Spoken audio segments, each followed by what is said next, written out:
Alright guys, welcome to Formula 1 news. Yuki Tsunoda is going to be a Red Bull driver from the Japanese Grand Prix onwards, but despite Red Bull's explanation trying to alleviate Verstappen's concerns, it does not seem that the world champion is at all happy with Liam Lawson's immediate demotion. A big social media post going kind of viral today, and Max Verstappen spotted in the likes. Clearly, he is not happy with Red Bull's intentions, despite the fact that the way that Red Bull see it, they're actually doing this to help Max in the long run. Very much into your thoughts in the comments. Hit the like button if you enjoy. Subscribe if you're new as always. I'd really appreciate it. As ever, plenty to get into it. It was finally confirmed. The breaking news graphic hit the timeline today. Tsunoda is in, Lawson is gone, and man, that second driver seat at Red Bull continues to be an absolute graveyard shift. Is Yuki the man to turn it around? My perception is that despite how well Yuki does, he will be staying in that seat, and that is dependent on the explanation that Red Bull are giving for why they've dumped Lawson. And it's not, to me, a matter of, well, Lawson massively under-delivered. There's actually more to it than that,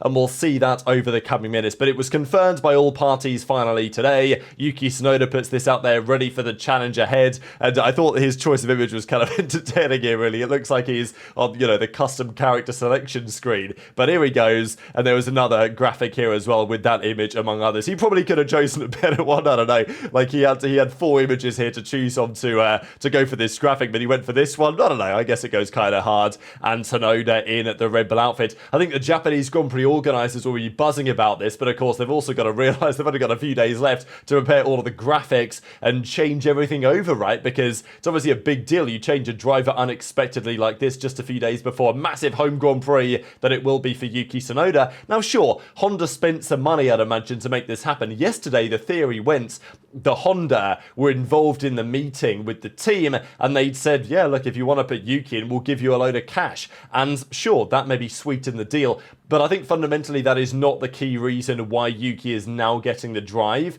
Supposedly the decision was unanimous between Red Bull ownership, Horner, Marco, the rest of the team. I imagine it was not unanimous for Liam Lawson, but maybe it even was. Maybe Lawson's happy getting demoted because, some might call it a promotion right now. And despite the fact that Yuki will say, and I think firmly believe, that look, the Red Bull is the faster car, that's where I want to be, sure, but it may not be the easier car to drive, and fundamentally that I think is the reason why Yuki is now in the seat, as we'll see here in a second, and Lawson may be pretty happy about this. But look, Red Bull and Yuki aren't going to turn the opportunity down. I don't think they're doing this for malicious reasons, but I think their reasoning is pretty interesting, especially if Max Verstappen doesn't really buy it. And we have another graphic. I mean, in the last 4 Grand Prix weekends, Abu Dhabi, Australia, China, and now, of course, Japan, Max will have had 3 different teammates, right, in Perez, Lawson, and now Yuki Tsunoda. Like, this is a new low for Red Bull, really, and it's Red Bull's fault, and it's not Verstappen's fault exactly, but Verstappen has contributed to this difficulty by just being so damn good, and that's what Red Bull will get into here in a second. Of course, the New Zealand Herald, I think they were the first one to leak this out there in the first place, weren't they, late last year, and that Lawson was getting the drive and all this. They did this today. This was kind of their front page on Lawson out of the team. Look, he's staying in Formula 1, but it's pretty likely that he's never going to drive a Red Bull again. Maybe that's not their full intention, but I guess time will tell. It does seem unlikely though, because clearly the car didn't suit Lawson, Lawson didn't suit the car, and that's not what Red Bull were hoping or expecting this season. There are rumours as well though, that inside the Lawson camp, they're actually pretty happy about this, because Lawson wasn't happy with the car, he wasn't confident in the car, even going to a circuit like Japan that he knows. He was of the opinion that, yeah, this ain't going to work out with this machinery. Red Bull felt the same way, and putting him down to Racing Bulls is maybe going to prove massively beneficial for him. Will Yuki's driving style better fit the car? I think possibly. There's some evidence to suggest that could be true. Look, if Yuki fails at Red Bull, this is the biggest possible Red Bull L ever. Like, actually, regardless of what happens, it's the biggest Red Bull L, because if he fails, then it's quite clear the car can't be driven by anybody else, and if Verstappen does decide to leave, it is cooked. And if he does well, then Red Bull have to recognise that they've left the main man, the man that should have been driving their car all along, on the sidelines for the last couple of years. So it's kind of an L regardless, and Lawson will go back to Racing Bulls, and yeah, supposedly it's protecting Lawson.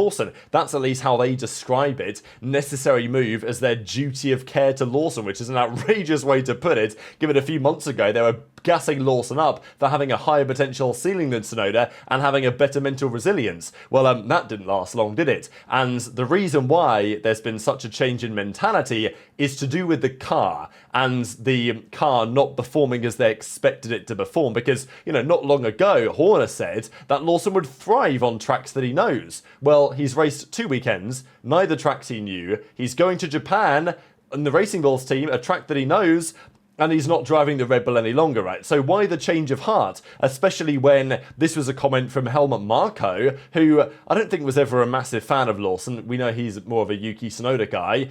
But the team had made the decision, and Marko said back in January he has the mental fortitude to race alongside Verstappen and accept that he won't be able to challenge the Dutchman. And that may still be true, but they're gassing up the mental fortitude of Lawson, and now you're really testing it by sending him down to RB at the same time that his fortitude was obviously called into question given the first couple of difficult weekends, and maybe he's fine to race against Verstappen and accept that he'll be second best, but what he's not fine to do is race a car that he doesn't like. That's the mental fortitude which either left him, and it felt like his confidence was absolutely nowhere. Tsunoda, of course, has said, look, to stand on the podium in Japan would be the ultimate dream, and look, if Yuki can even make Q3, even if he can make Q2, I feel like that's an impressive performance given that he's been absolutely flying into a machine that is clearly a real devil to handle. The field is very tightly compressed, certainly in the midfield, and it's not like Yuki has had testing and 2 Grand Prix to get used to the car. He's getting sent right into Japan.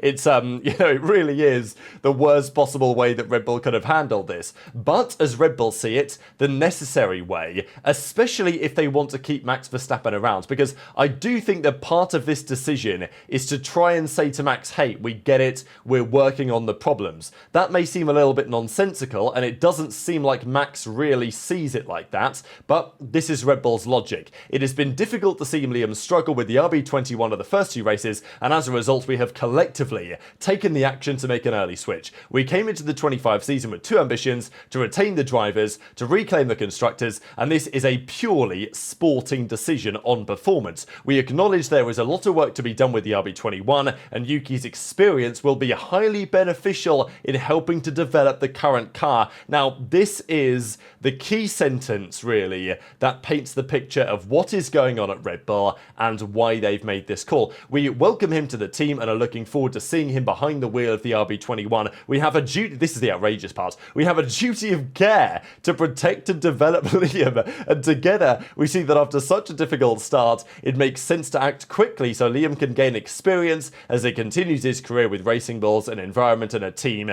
that he knows very well. I think that Will Buxton said it quite well actually on this whole duty of care piece. I thought I'd just share this tweet because I think he puts it together kind of nicely. You either believe in the driver or you don't. And it's like, okay, hang on, you've got a duty of care to protect Lawson from the devil that is the second seat at Red Bull, the RB21, but send Yuki in there, good luck with that. And as Buxton says, good luck, Yuki, you are going to need it. Of course, he's no longer working in Formula 1, he's now in IndyCar, so, he can say what he wants, as it were. And as he says, it's a new low for the Red Bull situation. Helmut Marko went on to say this: he went into a downward spiral, it's like a battered boxer, it's very difficult to get out of it. So, hang on a second, these guys were gassing up this guy's mental resilience earlier in the year, and now you're telling me after 2 difficult rounds he's a beaten and bruised, he's cooked, right? That's what they're saying, is that mentally he's over, right? Didn't you put him in the car because mentally he was stronger? So it's just an absolute shambles. But the decision does make some sense in some angles. Marko went on to say this: Yuki was too inconsistent. That's why we unanimously chose Lawson, but under the increased pressure, he couldn't deliver from day one. He entered a downward spiral, we saw that before. In that sense, it was a mistake. So, admitting a mistake, I think, frankly, most of us would have put Yuki in the car. I certainly would have done. Now they're realizing that, but the reasons why they're doing it are, not as exactly what meets the eye. Of course, the 3rd free practice session in Australia, he had a turbo issue. That was a problem, but, Marko now says Yuki is a different Yuki from the years before. He's in the form of his life. Obviously, he's changed his management. He has a different approach. He's more mature. It took a while, but now it looks like it's working, right? So, look, good luck, Yuki. It's all I can say. I wish him the very best in that seat. But this is the key comment from Horner on the work that needs to be done on the RB21. My feeling is, and I think the race did an interesting video as well where they discussed that there's kind of internal feelings at Red Bull. that the reason why Lawson was promoted to some degree was because there was a feeling at Red Bull that the car this year was going to be better, right? It was going to be better balanced, it was going to be more effective for both of the drivers, and as a result, Lawson in the car with the mental fortitude to potentially admit that he's second best to Verstappen, that was the way to go. However, the time has changed, right? Lawson in a car that was more benign may have been the better choice, right? Because he may have been, as Marco said, a driver who could go alongside Max, accept that he's going to be 3/10 off the pace, and accept that he's going to be, P4, P5 rather than P1, P2, and accept that. Maybe Lawson could do that. I think the Yuki would be less likely to feel that way. So maybe that's why they made the decision. But the circumstances have changed. The RB21 isn't the car that they hoped it would be. It's more challenging to handle. There are still various issues that mean the drivers have difficulty finding confidence in the car. Even Max Verstappen is struggling with the handling characteristics of this machine, despite the fact that he's been papering over the cracks of their misaligned development direction now for years. They make the car, more pointy on the front ends. Max can deal with it. His other teammates cannot necessarily, and it's now reached a point even over the last couple of years where the Red Bull has problems that they didn't really recognise that they had. And the RB21 is continuing in a similar trend. So now the game has changed. It's no longer about saying, okay, is Lawson the best man to give us the constructors? It's now about, well, the constructors ain't looking good. Who can we put in that's going to help us develop this machine in a way that actually can be driven for both drivers? And the point that the race made in their video is that there's a general feeling at Red Bull that Sergio Perez, his technical feedback was frankly woeful compared to Max's. So you had the combination of Max dominating the championships,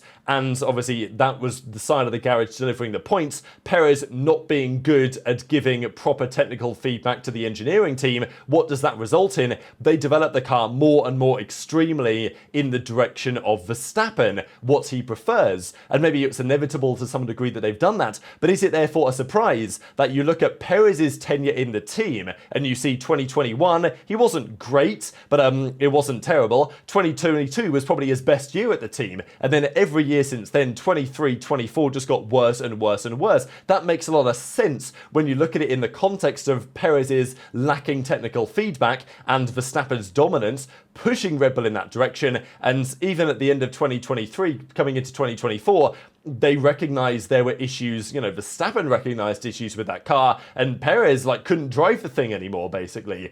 And that ended his career. Like in Formula 1, they had to pay Perez a lot of money to get him out of that car, with the belief that Lawson would be the better fit going into the new season, but the car is still where it was. Verstappen can just about drive the thing. Nobody else seemingly can. Look, maybe Yuki will give it a better go, but it's still not going to be great, is it? Let's be real. All the evidence points towards that being the most likely outcome. And even Bernie Collins says that let's say Verstappen is unwell for a weekend, you've got a car that's struggling to get out of Q1 because nobody else can seemingly handle the way that car has gone over the last few years. And as I say, even Max is not able to wring the maximum performance out of it himself because the car is sketchy. Max is making mistakes in his own right. Just not very many at all. So what Red Bull are trying to tell Max is that, okay, we get it, sure. We're going to put someone more experienced. Yuki's now got plenty of Grand Prix starts, like 89 Grand Prix starts at Racing Bulls, at Toro Rosso, whatever, AlphaTauri, under his belt. Yuki is going to be in the car. He's got better technical feedback. There was talk about, especially after Yuki's tenure alongside Ricciardo, that Yuki's technical feedback was increasing and he was getting more competent in that domain. And Red Bull are basically saying, okay, Yuki, we're going to listen to you and you've got the experience, so much more than Lawson.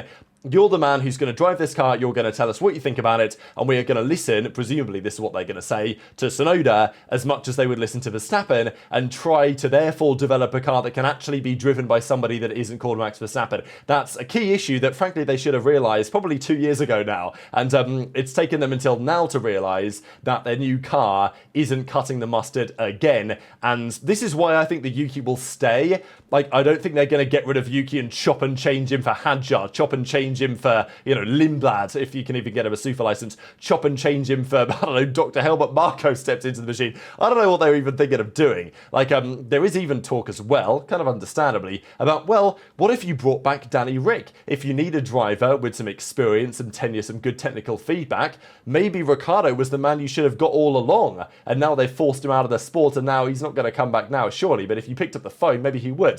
I don't know. Intrigued to your perspective on that in the comments for sure, because that's what Red Bull are kind of saying that they need now. Their intention is going to be, during 2025, to try and develop in a way that can actually benefit a second driver and doesn't hurt Max Verstappen too much. But equally then, just develop a better car, a fundamentally sounder car. Because, look, Verstappen loves a car that's super on the nose, incredibly responsive front ends, and Verstappen can handle the consequences at the rear better than anybody else. Certainly in that team, sure. But if the car is not very compliant, as in it struggles over the bumps and the curbs, Verstappen, sure, he can get away with that. He can mask those issues because he's still winning the Grand Prix like he was at the end of 2023. But it doesn't mean that the car isn't becoming worse for it. So it's not like Red Bull have the fundamentally fastest car ever, but Verstappen's the only man that can tame it. The reality is the car nowadays has gone too far. Like, the car isn't the fastest car anymore. Max is able to wring performances out of it, but nobody else can. And if they made the car a bit more drivable, a bit more benign, it would probably help Max too. It's just, they were dominating to such an extent they didn't see that until now. So, it is an all-time Red Bull collapse. The big point, though, is, does Verstappen buy it? Is Verstappen happy with this explanation? Does Verstappen see it as, like, okay, this is a good idea, guys. This is giving me more confidence in the team. It doesn't feel like Max thinks that way. This graphic, of course, is, optimistic, shall we say, from a Yuki Tsunoda fan perspective. But this was a tweet that came out, or it was an Instagram post today from Guido van der Gaard, and he said the following, and you guys can't fully see it on the screen. You can see that Max liked it, though, which is notable. But let's just see what he had to say. I'm getting a bit tired of all the comments that F1 is the toughest sport in terms of performances, and when you underdeliver, you've got to face the consequences. Yes, you've got to perform. Yes, the pressure is insane, but in my opinion, this comes closer to bullying or a panic move than an actual, than actual high athlete achievements. They made a decision, fully aware, gave Liam 2 races only to crush his spirit. Don't forget the dedication, the hard work and success Liam has put into his career so far to achieve the level where he is now. I remember my own blood, sweat and tears, and that was to reach F1, let alone driving for the absolute top team. An absolute top team, shall we say. Yes, he underperformed in the first 2 races, but if anyone's aware of that, it's himself. Perhaps he has suggested this himself, but if not, I wish Liam all the strength and courage to get to the grid in Japan. Trust yourself, get your head up, prove them wrong at Liam Lawson. But look, the comments on either it's bullying or it's a panic move, I don't think there's any malicious intent here, but I do think that it is a panic move, as we have discussed. And most notably, of course, about this, Max liked this post, and it's still, his like is still very public. I can hit the refresh on this, and we'll see. Yeah, here we go. Still liked by Max Verstappen. So it's particularly notable when your star driver, your world champion, is publicly liking a comment which goes against the team's decision. While they may have good intentions, Red Bull, it's a clear admission that they've made major mistakes in multiple categories over the last few years, and does Max look at this with confidence that they're actually going to be able to turn the situation around? If I was Max, I wouldn't have confidence personally, especially when the rumour has it that for 2026, the car is going to be, well, whatever it is like from an aerodynamic perspective, the engine isn't going to be good enough. The Red Bull powertrains is unlikely to be as strong as the Mercedes, and the Mercedes is powering Merc, McLaren, and of course Williams as well. And is there one more? Okay, Alpine, of course. Yeah, let's not forget about them. So there's 4 teams next year that are going to be Mercedes powered. That may be the fastest engine in the grid. I guess time will tell, but I wouldn't say that Max is liking this. I mean, Piastri liked this comment, Gasly liked this comment, Hulkenberg liked this comment, among others too. So very, very interesting, I thought. But Max kind of publicly putting himself on the record as agreeing, okay, if you like a comment, it doesn't necessarily agree with it, but you know what I'm saying, right? In this context, I think that Max is certainly implying that he's not especially happy with the way that they have treated Liam Lawson. Red Bull will say, look, this is for the best in the medium to longer term. Whether Max sees it that way, that is still a matter for debate. And, let's be real for a second. Toto Wolff is salivating at the prospect, right? Like, Toto has probably had dreams at night. I don't want to say any more than just dreams, but he's had thoughts for years on a Verstappen-Antonelli partnership. I'm sure he has. This has probably been, as far as he's concerned, in the making for a decade. And, now the option is potentially finally here to actually put that together. So George Russell should be very concerned. But, maybe he goes to Red Bull after all. I don't know. That could be an interesting driver swap if Verstappen Verstappen decides, you know what, guys, it ain't working, I'm going to leave, Mercedes is still the most logical option, and I think that Toto Wolff would snap that up in a heartbeat, personally, as well as George Russell has performed so far this year. So very much interested in your thoughts in the comments. I'll just share this image to close out the video because there are still noises about whether they're going to put a white livery back on the Red Bull, especially given Verstappen's helmet. He's got a special white, Honda-looking helmet for the weekend. You'd think this would look rather nice in a Honda white-looking car. But very much interested in your thoughts in the comments. Hit the like button if you enjoyed. Subscribe if you're new. Take care. And I'll see you next time.